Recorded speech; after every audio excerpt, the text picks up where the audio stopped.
자, 이현아 기자, 다음 소식은 뭡니까? 네, 다음 소식은요. 구두를 만드는 재화공 분들이 있는데 예. 오늘 집단 삭발 시위가 있었습니다. 아, 네, 오늘 오전에 이 18명이 서울 여의도 정경련회관 앞에서 예. 이런 집단 삭발 시위가 있었는데요. 우선 현장의 목소리 직접 들어보시죠. 구두를 팔기 위해서는 백화점에 매장을 갖고 판매를 해야 됩니다.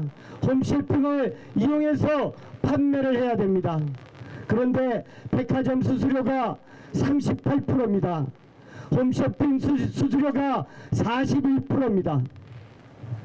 20여 년 전만 했어도 20% 부과했던 수수료가 40% 안팎으로 변화됐습니다. 하기에 현장은 근로기준법상의 노동자로 판결이 났음에도 불구하고 퇴직금을 받기는커녕 예. 정말 울분에 찬 외침인 것 같은데. 왜냐하면 예. 구두라고 하는 거는 자동화 공정을 통해서 생산될 수 없는 참 특이한 제품이거든요. 예. 그러니까 다 손으로 해서 만드는데 그 손으로 만든 분들이 아무것도 가져갈 수 있는 게 없다 하는 말씀인 것 같아요. 예, 그러니까 수수료가 뭐 백화점 수수료가 38%, 홈쇼핑 수수료가 41%. 이게 어느 정도 상황이길래 이렇게 울분을 토하시는 겁니까? 네, 일단 취재를 해본 결과 재화공 분들은 스스로를 직접 뭐라고 말씀하시냐면요. 예. 적게는 30년에서 50년 숙련 장인인데 처우는 노예에 가깝다라고 아, 말하고 예. 있습니다. 이분들 현재 이제 집계되는 인원이 재화공 전국에 3천여 명 정도 되고요. 예. 연령은 60세 이상으로 상당히 고령화됐습니다. 아침 7시부터 밤 11시까지 하루 꼬박 16시간을 근무하는데 그렇다면은 이분들이 버는 돈은 얼마일까요? 백화점에서 이제 구두 한 켤레가 보통 30만 원 정도 소비자 가격으로 팔리고 있는데요. 만약에 이분들이 한 켤레를 판매했다고 할 때 받을 수 있는 공인비라고 하죠. 예. 한 켤레당 가격이 5,500원에서 7,000원 정도입니다. 소비자는 30만 원을 주고 사는데 네. 노동자들이 손에 쥐는 돈은 5,500원에서 7,000원이라는 7,000원 말씀이신 거예요? 맞습니다. 그것도 몇십 년 된 장인이. 네, 그렇죠. 그래서 울분을 토하고 있는 건데요. 예. 관련해서도 현장의 목소리 직접 들어보시죠. 지난해 겨울에 신세계 스타필드에 입점해 계시던 점주분 한 분이 명절 다음 날 안타깝게 매장 안에서 스스로 목숨을 끊는 사건이 있었습니다. 저희가 매출 내역 받아보니 매출의 약 15% 정도만 점주가 가져가고 나머지는 모두 유통재벌의 스타필드 그리고 본사가 가져갔습니다. 그 일이 있고 나서 저희가 유통재벌들의 수수료 내역 공개해라. 과도한 유통 수수료 낮추자.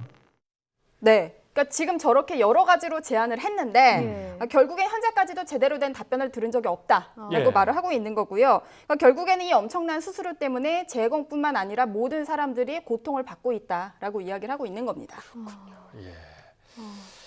참 사정이 딱하네요. 예. 자, 그러면 네. 어떤 구조적인 문제가 있길래 상황이 여기까지 온 건지 한번 네. 그걸 좀 알아봐야 될 것 같습니다. 네, 시작은 IMF입니다. 예. 이 IMF 이후에 재화공의 상황이 완전히 변하게 됐는데요. 예. 근로자로 인정을 받기 전과 후로 나눌 수가 있습니다. 그러니까 IMF 이후에 일단은 뭐 임금은 당연히 동결됐고 새로운 고용 시스템이 등장을 한 건데요. 예. 이게 바로 이제 소사장입니다. 그러니까 소사장 특수고용 노동자로 규정이 됐는데, 그러니까 뭐 이들이 이제 당시에 소사장제로 일하지 않으면 일감을 주지 않겠다라고 강요를 당했다. 그래서 고용 형태가 어쩔 수 없이 변했다라고 말을 하고 있습니다. 근데 좀 용어가 생소하실 수도 있는데, 예. 그러니까 이 소사장으로 되면 어떤 게 좀 달라지냐면요. 쉽게 말해 근로자였을 때 이제 4대 보험이나 퇴직금, 뭐 최저임금 이런 게 모든 게 적용이 받았다면 소사장으로 됐을 경우는 이 모든 게 적용받지 않게 되는 겁니다. 예. 관련해서 고용 형태도 그래픽으로 좀 보면서 설명드리도록 하겠습니다. 그러니까 쉽게 말해서 자영업자가 되는 것인 맞습니다. 거죠? 예. 네.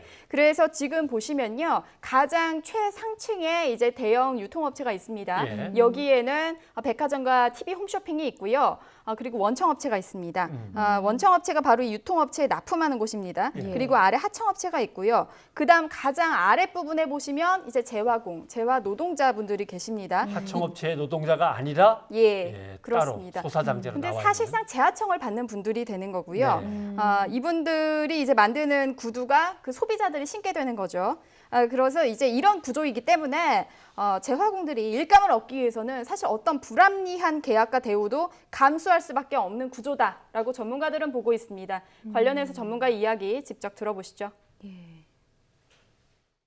형식적으로 위탁 계약을 하였다는 이유로 사용자의 지휘 감독을 받고 있는 재공들이 근로자성을 인정받지 못하여 근로기준법상 최저임금도 받지 못하는 상황이 계속된다면 결국 사업주가 근로기준법의 사각지대를 이용할 수 있도록 도와주는 꼴이 되는 겁니다.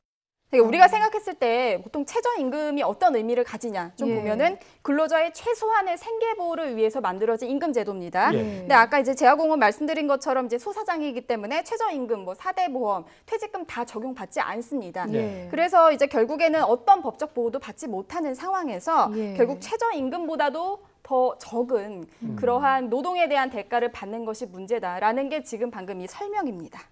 50년, 뭐 길게는 50년 가까이 숙련된 일꾼 노동자임에도 불구하고 퇴직금조차 받지 못하신다는 현실이 참 마음이 아픈데 이게 네. 해법은 없는 겁니까?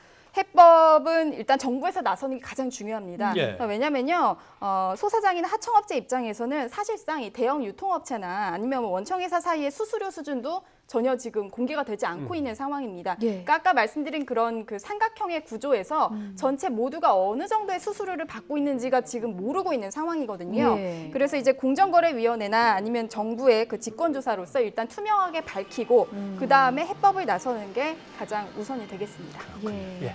이현아 기자 수고하셨습니다. 감사합니다.